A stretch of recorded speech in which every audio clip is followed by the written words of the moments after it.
The people who are crazy enough to think they can change the world are the ones who do.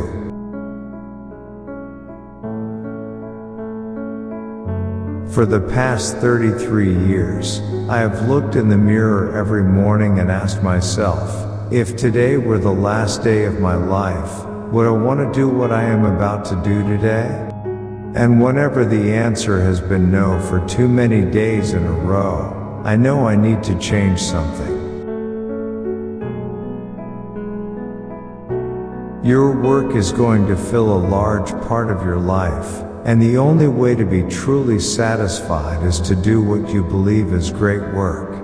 And the only way to do great work is to love what you do. If you haven't found it yet, keep looking. Don't settle. As with all matters of the heart, you'll know when you find it. I've always been attracted to the more revolutionary changes. I don't know why.